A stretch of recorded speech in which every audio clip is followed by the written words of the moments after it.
Smartphones and texting have caused many of us to forget that until the early 2000s, complete strangers could call you at any time for any reason, and if they said the right things to keep you from hanging up, you could find yourself subject to all manner of psychological manipulation. This tale is one in which oral calls are featured, but in reality they are just one part of a much larger saint story, and try as they might, nobody has ever found a suitable explanation for the bizarre events surrounding the Sudbrink phone calls.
Even with all the information readily available, it's often difficult to pinpoint precisely what type of story the SBR phone calls incident is. Is it a tale of government thrusting? Is it an example of actual contact being made with extraterrestrial, or is it an instance of events intruding from one reality into another? Most researchers tend to agree that the story best fits into a category reserved for encounters with enigmatic men in black. These mysterious figures, so named because they often appear clad in dark suits, have been a cornerstone of UFO law and conspiracy theories since the 1950s. Amongst other things, they are often claimed to visit those who have witnessed UFOs or other inexplicable phenomena, though they are usually assumed to be government agents of some description. Many who encounter these individuals report that they have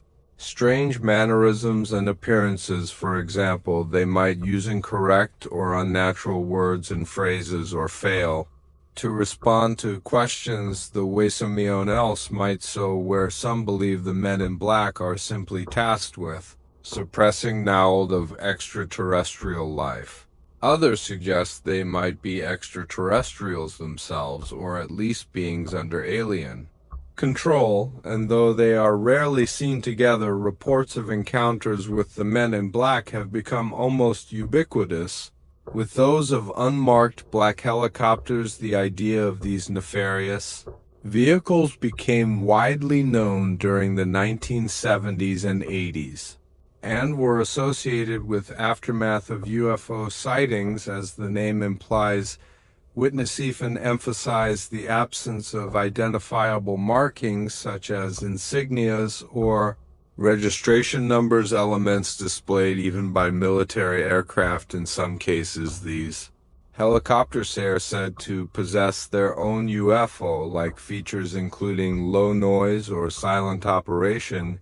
Using this element of stealth, reports claim they will fly low over the homes of people who have had recent UFO sightings, chase their vehicles, and behave in other menacing ways. Whilst all of this is necessary to understand the theories regarding the Sudbrink phone calls, The only way to evaluate them is to hear them firsthand. Thankfully, the family had access to an answering machine when these calls were placed. Now, more than 30 years later, we can still hear the actual voice that uttered those eternally unsettling words. Is this scary?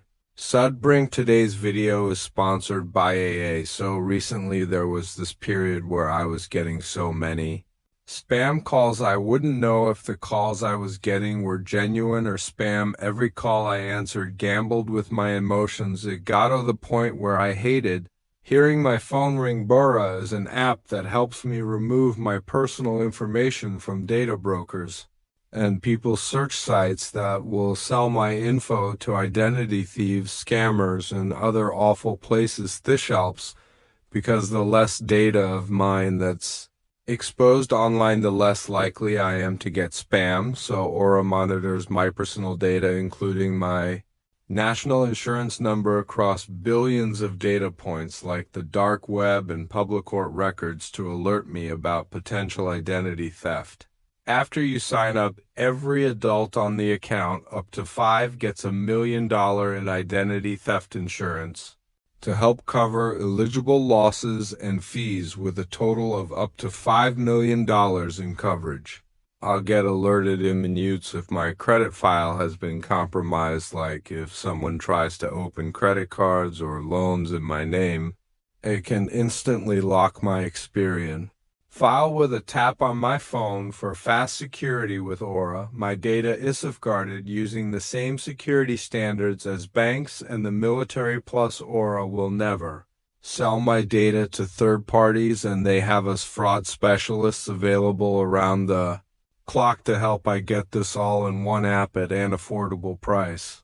I'm not leaving myself and my family vulnerable to data breaches, and if you don't want to, you can go to Aura.com bedtime and try your first 2 weeks for free. That will be enough time for Aura to find out if any of your personal data is exposed. Like most dailies, this one starts before it actually begins, and to fully understand the unsettling nature of these phone calls and their effects on the victims, it's important to know how they tie into a broader series of unexplainable occurrences. The first of these events isolated but otherwise forgettable. However, when one takes that time to relate it to the messages and the phone calls, a haunting pattern emerges, and it's here that we meet the subject at the center of these events.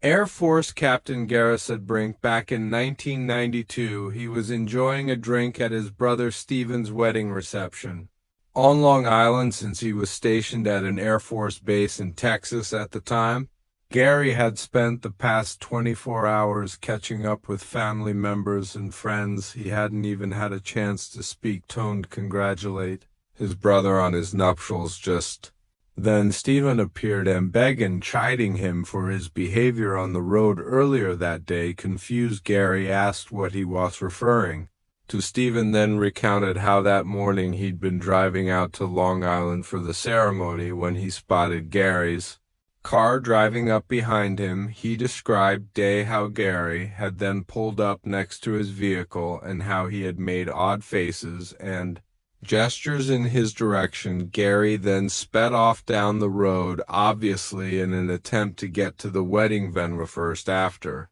hearing his brothers recounting, Gary took a deep breath. He then explained that he had flown into New York and that the car Stephen had reported seeing was currently sitting in his garage back in San Antonio, so there was no way he could have been on that road earlier that day. Though the two brothers were understandably confused, they both felt that the wedding reception was no to figure this out. Eventually, the busyness of the day forced both men to move on, but they didn't forget. 1 year later, when the phone at the Sudbrink house began to ring, the supposed case of mistaken identity would take on a terrifying new connotation. February 1993, Gary Sudbrink was looking over his schedule when he realized he had several days off in a row coming up with nothing to do on base. he decided to take a flight home to see his family. He had been stationed in San Antonio, Texas for some time now, and he hadn't been home since his brother Stephen's wedding the previous year, though standard procedure dictates that all military personnel inform their superiors anytime they travel. He was confident that he wouldn't be missed for just 3 days. This is important as the fact that nobody knew he would be traveling from San Antonio to Long Island that February. Makes the events that followed that much more bizarre. The first strange occurrence happened whilst he was packing for his trip. Alone in his Texas apartment, he was suddenly startled by a loud commotion outside. Of course, as a member of the U.S. Air Force, he knew precisely what the sound was. Heading onto his balcony, he saw a helicopter hovering just beyond his property's fence line, no more than 20 feet off the ground. Whilst helicopters were a common sighting in the town surrounding the base, military pilots knew better than to risk flying so low in an urban area. Even stranger still was the fact that the aircraft seemed to be facing Gary's home specifically in an attempt to try and identify the craft and potentially report this reckless behavior. He ran inside to get his binoculars. However, when he returned, the helicopter had ascended and sped off into the distance, but that was just the beginning of Gary's unusual day. Several hours later, he was standing at the airport terminal. His plane had started boarding, and he was just waiting for his section to be called. Though he was dressed in his Air Force uniform, he hardly felt like he stood out. After all, servicemen traveled back and forth from this airport all that time. That's why he was surprised when a slim man in an overcoat approached him and began asking questions. The man greeted him warmly and began to ask Gary about his travel plans. In an effort to be polite, he mentioned that he was visiting friends and family in New York. However, he was a bit unnerved by the fact that the man had a notebook with him and seemed to be jotting down responses. He then began asking more personal questions. He wanted to know Gary's full name, but the Air Force captain declined to provide it. Gary was wearing his ID, but later mentioned that he specifically checked to see if his surname was visible, and it wasn't. Upon asking the man why he was posing so many questions, the stranger claimed to be starting up a small business and was conducting a survey. However, Gary noted that he hadn't seen the man talking to anyone else. He had merely made a beeline straight for him. When he inquired about this, the man simply said, "Don't worry, you won't get into trouble." It was at this moment that the terminal attendants called Gary's section. He excused himself and boarded the plane, happy to be done with the odd encounter. After taking his seat, he was quickly joined by another man with long hair and glasses. Moments after sitting down in the seat next to him, the man struck up a conversation. He too wanted to know where Gary was flying and for how long. At least in this case, it felt much more like friendly conversation. That was until another passenger arrived and informed the man that he was sitting in the wrong seat. The stranger then moved to a seat across the aisle, where he continued his line of inquiry. However, a few minutes after this, a stewardess arrived to inform the man that he was again sitting in the wrong seat. He got up, but rather than move to his assigned spot, he stood near the emergency exit, bombarding Gary with questions about his return to Texas, and oddly enough how he spelled his last name. At this point, the Air Force captain was understandably beginning to feel uncomfortable and refused to answer. As a result, the man finally decided to take his actual seat, which curiously was much further back on the plane. By the time Gary landed in New York, paranoia had set in, concerned that these men might have been planning to rob his property whilst he was away. He immediately called his landlady and asked her to keep an eye on his apartment. He then proceeded to his family's home. Upon arriving, he spoke to his father about the strange events of that day. To his surprise, his father mentioned that a helicopter had been hovering over their family home that afternoon It was then that the elder Sudbrink confessed something to Hisson several weeks earlier he and his brother Gary's uncle had taken. A trip to West Virginia. The purpose of the drive was to visit the Green Bank Observatory, which had recently installed a brand new 485 feet tall telescope to replace the one that had mysteriously collapsed back in 1988. Ever since this event, which was attributed to the loss of a gusset plate, the Green Bank area had been immensely popular with UFO hunters. In fact, when the first images of the destroyed dish were published, many assumed that the observatory had actually been attacked by extraterrestrials. The elder SBRs were, according to those who knew them, avid UFO buffs, and as luck would have it, Thetwell men did have a sighting during their trip.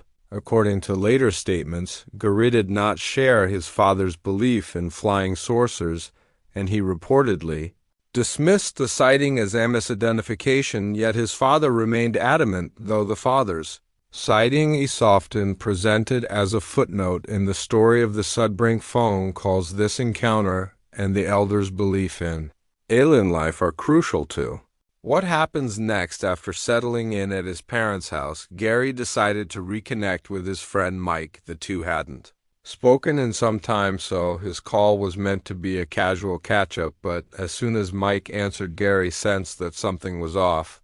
For starters, one of the first things Mike said was, "You're sounding better already." This comment confused Gary, who had no idea what his friend was referring to.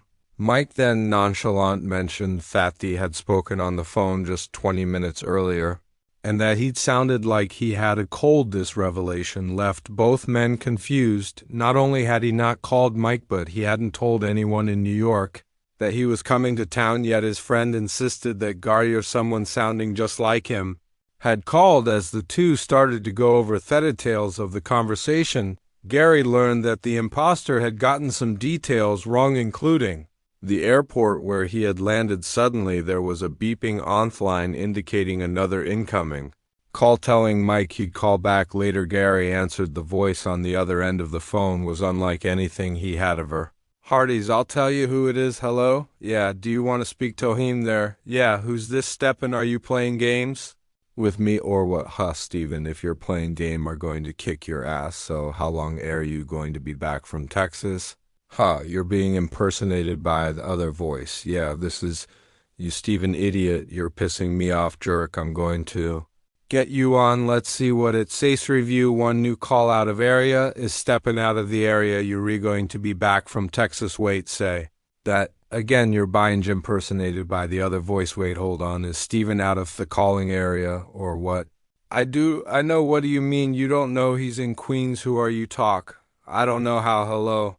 Hello's car sudden prank there. Whoa. Is this sounds like a robot? Hello? Are y'all going to be back from Texas? What was that again? So you being impersonated by the other voice? Oh, be quiet off F. Sorry. Would you see that again? Hello, being impersonated by what voice? Hello, yeah, hello. There, yeah, hold on a second. Yeah, what is your question? I'll answer it. So how long are you going to be back from Texas? How long? You being impersonated by the other voice right when AM. I coming back, is that your question? Okay, it was a break. Hold on, you want to know when I'm coming back to Texas?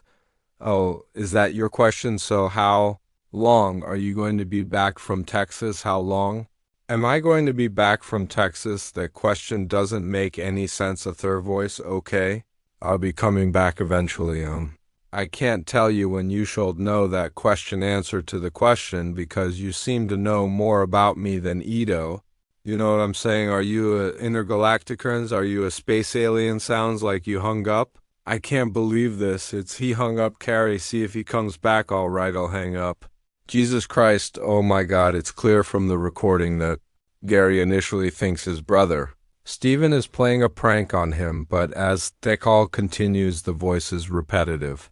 Nature and unnatural cadence begin to unsettle him. Then there are the words themselves. Is Gary Sudbrink there? All always with a slight stutter at the beginning of their name. So how long are you going to be back from Texas? Finally, the most cryptic message. You being impersonated by the other voice, checking the information about they call Gary, determines it's coming from out of the area. This seems odd considering his brother lives in nearby Queens, New York. Eventually the line goes dead. Still, it's impossible to ignore the coincidence.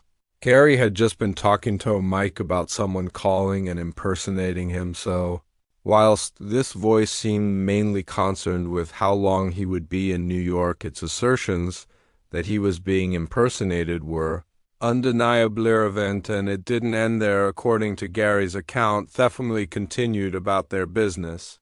After the first call convinced that his brother, Stephen, was playing some sort of elaborate gag, however, just 40 minutes later, the phone rang again. This time the voice was slightly different, its phrasing slower and more fragmented. What is your question? Yes, speaking SC, yes, could I answer you any questions? For you, I'm not back yet. No, let me answer first. You tell me where are you calling from, why? Don't you tell me where you're calling from. Who is this? What do you mean, who is this? You should know who it is. It's me, Gary. Wait, let me ask you this question. Where are you calling from? Okay, I'll be back. Excuse some music. Me, I can't hear too well. Fullen. Yeah, it is a full moon out. That's true. Could you identify yourself? Why are you calling? Excuse him. I cannot hear too on the hold on. Let me switch phones. Okay, hold on now. Who are you? Keep an eye in the sky, he said. Keep an eye in the sky. Yeah. Okay, hold on. Say, repeat that again, please. Repetoke near Orion tonight. Or why the full moon? He repeat me. Okay, repeat last word. I'm hearing static. Like to he hung up. Hello. This time the voice asks, is the Gary Sudbrink? A slight variation on the previous question, however, it quickly changes topics, telling them to keep an eye on skies whilst repeatedly mentioning Orion and the full moon. The mention of Orion quickly piques the interest of Gary's father, who suspects the call might be a reference to the sighting he and his brother had several weeks prior. In West Virginia, one of the last things the voice says is show double of you before the line goes dead, as strange as the first call had been. This one felt even more deliberate, as though whoever or whatever was behind it was trying to send a message. At this point, the father seems convinced that this call and potentially the strange occurrences witnessed by him and his brother have something to do with his previous UFO sighting. This is apparent during the next phone call when both men are far more insistent about trying to garner information from the speaker. The third call came in late at 11:38 p.m. This time the voice had several more interesting and ominous things to say. Okay, yeah, it's taken time from the tour. Who is this? Stephen. This is not funny, Brian. It's not testy. What do you mean, Brian? I mean, Gary, how do I know? It's not Stephen. Hello, I had a UFO experience in West Virginia, which you probably know, and I know that you're intergalactic currents. Can you speak a little louder, sir? Can you speak a little louder? Let me speak to him, Dad. I guess I don't know. All right, I'll hang up so you can talk to me. He wants to talk to you. Okay, hello? Can I help you? Hello is yes. That's Maze. Could you please identify yourself? Yeah, I'm back. I'm in Texas right now. Oh, he asked me a question. No, I'm in New York right now. You know that. Why are you asking me such a question? Stephen, if this is you, I swear to God, I'm gonna be pissed, huh? I'm trying to listen to him who are, excuse him. Okay, eventually I'll be back from Texas. Just, could you speak more? Please speak more. I guess it's not Stephen, I believe it because I'm getting static. Will not 3 times let me go on his phone cuz I can never hear on his phone. Holden. Okay, please speak. Hella keep an eye on. Okay. Should I go out right now? Okay, see, I'm not sure where Orion is now, but we'll goodside it. We show double from me. Repeat that again whilst Gary appears to be holding on to the belief that his brother is playing a prank on the family. His father is convinced that the being at the other end of the line is not Stephen speaking on the second line. Hess states that he knows the caller is an intergalactic person. However, the voice seems unwilling to talk to him, and he soon allows his son to take over again after repeating the instruction to keep an eye on the skies. The voice again says, show double from you, though. Gary is clearly perplexed as to the meaning of the phrase. At times the speaker's voice seems to slow to a crawl as If the mechanism generating it is running out off or again the call ends when the line goes dead, leaving the family with nuption, but to simply go to sleep after a tense, restless night. Thespers were sure that the ordeal was over. This was reinforced when the family went almost the entirety of the next day without receiving any calls from the mysterious voice Ethan at 10:21 p. The phone rang one last time there. Yes. This is me. Can I speak though? Can I ask why you're yes? Can I ask why you're calling? Can I please? Ask yes. This is yes. That isn't to be within this planet. Say that again. Levine staying right here. Be within this planet. Is this a joke or what? To be contact the same yow. I have to think about that. I'd like to see out to be contact as thesum with you. Hey, let me tell you something. I've been listening to you and I've had contacts with you. Government interference. Government entrance you have. Please explain what type of interference govern interference, its visitations. To be disrupted Bitham dark. Some will rise from the dark side of the morning. Okay, what branch of the government? What should I? Do government interference visitations to be disrupted. Okay, is that good for me or bad? They hung up. You get you right off the bat. The voice seems eager to prove the father's theory after again confirming that they were speaking with Gary Sudbrink. The voice states we come to be within this planet to visit the many to be contacted as the same with you. The words and phrases are somewhat nonsensical, and the voice delivers them in an odd halting manner. It's almost as if they are being relayed by a non-native English speaker was attempting to translate their words in real time. Moreover, they seem to be accompanied by strange clicking sounds and other audio distortions. The uncle, who had witnessed the UFO with Gary's father, is also present and attempts to speak to the voice. However, once he jumps on the line, things take a turn. The caller begins warning the family to beware of government hindrance, which will attempt to disrupt visitations. Finally, it appears to say that the sun will rise on the dark side of the moon. The voice then begins to fade further, becoming almost inaudible, though they pose several more questions. The line eventually clicks off. This would be the last time the mysterious caller contacted any member of the Sudbrink family. So, what are we to make of these phone calls on the surface? The events do seem like an elaborate prank. However, when one looks beyond the calls themselves, the coincidences are reasonably too strange to ignore. Supporters of the prank theory often point to the technology available in the early 1990s, particularly the Talkboy, a popular device that allowed users to record and distort their voices. The recordings made during the calls feature a robotic tone and slowed down phrasing, which align with what such a device could produce. In recent years, researchers have sped up the recordings, revealing a voice that sounds far more human. Car sudden prank. There are you going to be back from Texas, you being impersonated by the other voice. This has led to speculation that someone close to Gary, possibly a friend or colleague, might have gone to great lengths to unsettle him for their own personal amusement, but this theory has several issues. A tape recorder or the Talkboy would account for the odd clicks and warring sounds, but it's worth noting that slowed down voice function on that device sounded far different to the voice on the tapes, which has to be sped up by around 40% to resemble a regular human voice. The other problem with this theorized that nobody has ever come forward to admit responsibility, not even as an anonymous confession in line.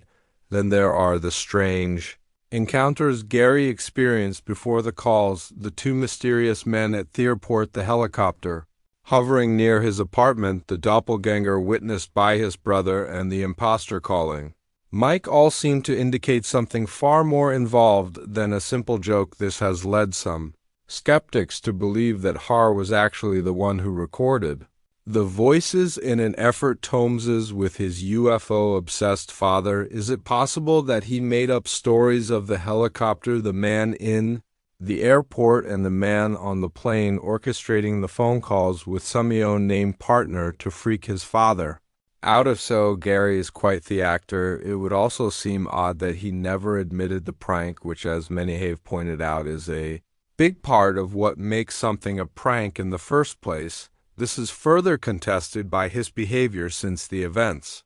For instance, he never told anyone about the encounter until he visited UFO conference over a decade later. Whilst he has conducted interviews in recent years, he has never tried to profit directly from the mystery and other popular theory ties, calls to UFO phenomena. The mention of Orion, the cryptic references to the moon, and warning to beware of government interference resonate with ufologists. Moreover, many UFO witnesses and researchers, including John Keel, who investigated the Mothman phenomenon, have reported receiving similar bizarre and seemingly nonsensical phone calls. The timing of the calls is also suspicious given his father an unpleasant sighting. Why then? Did the voice only want to speak to Gary? Was it because he was a member of the Air Force? Some theorists suggest the robotic voice might belong to an extraterrestrial intelligence attempting to communicate using rudimentary Takala, or even a human group acting under extraterrestrial influence. Many ethologists believe fate advanced alien life doesn't communicate vocally but telepathically. If true, this means that they would need to use other ways to speak to us. This would account for strange phrasing as well. Even with superior intelligence, one could hardly expect extraterrestrials to understand the many nuances of the English language. This would leave any messages sounding foreign and incomplete. The cryptic nature of the calls has also led to speculation that they were part of a government operation. The references to government interference could be a deliberate direction by whoever made the calls. Some have suggested that Gary may have unwittingly been involved in something that drew government attention. For example, his role as an Air Force pharmacist might have placed him under surveillance for unknown reasons, or his father and uncle's UFO sighting could have triggered monitoring of his family. In this theory, the calls could have been part of a psychological operation intended to gauge his reaction or keep him off balance. The presence of the two suspicious men at the airport further supports the city of the man with the notebook and the overly intrusive passenger. Both seemed intent on gathering information about Gary's movements, and their persistence suggests something more than casual curiosity. But wouldn't government operatives be a bit less conspicuous, unless, of course, that was precisely the point? Many people who have had UFO sightings and report run-in with men in black describe them as behaving in an over-the-top way that is threatening in retrospect, but not necessarily in themament. Then there is the doppelganger theory. Remember the way this story started, with Stephen coming up to Gary at the wedding reception and talking about how he'd not just seen him, but also Hisker on the road that morning. This took place a full year before the UFO sighting in the first phone call, but it could explain why the voice on the other line was only interested in talking to Gary. You're being impersonated by the other voice show. Double of you, beware of government interference. Mick had told Gary that the voice that spoke to him on the day off a phone call sounded almost exactly like him, but with a cold. Whilst we can't agree on much regarding this case, it's clear that the voice that interacted with the SBRs over the course of those 2 days did not sound like Gary, who has a thick New York accent. This seems to support the theory he was being mimicked in some way, and for some unknown reason, though it sounds far-fetched. Reports of double sightings and mimicry often accompany cases involving UFOs, men in black, or otherworldly encounters. If the calls were connected to such a phenomenon, it raises troubling questions. The most notable is why Gary Sudbrink, after all, he hadn't seen any UFOs, according to later interviews, hadn't even believed in UFOs at the time. Is it again possible that the UFO sighting has nothing to do with the case at all, and that Gary himself is the subject of all these phenomena? We may never know, because as far as we can tell, he never experienced any other strange occurrences. This has led some theorists to claim that there could have been some sort off-temporal distortion, a weakness in space and time that allowed a Gary from another universe to enter our own. But even if that is true, it doesn't explain the Messages that seem to reference aliens and outer space despite nearly 4 decades having passed. It seems we have more questions than answers. The Sudbrink phone calls remain one of the most peculiar unsolved mysteries in ufology. Assuming that the case even belongs in that category with its mix of shadowy figures, strange technology, and uncanny. Timing, it's a story that blurs the line between paranoia and reality. Whether the Sudbrink phone calls were the work of a mischievous prankster, a government operation, or something, far stranger, one thing is certain: they serve as a stark reminder of the many mysteries that still linger in our universe. Asterisk.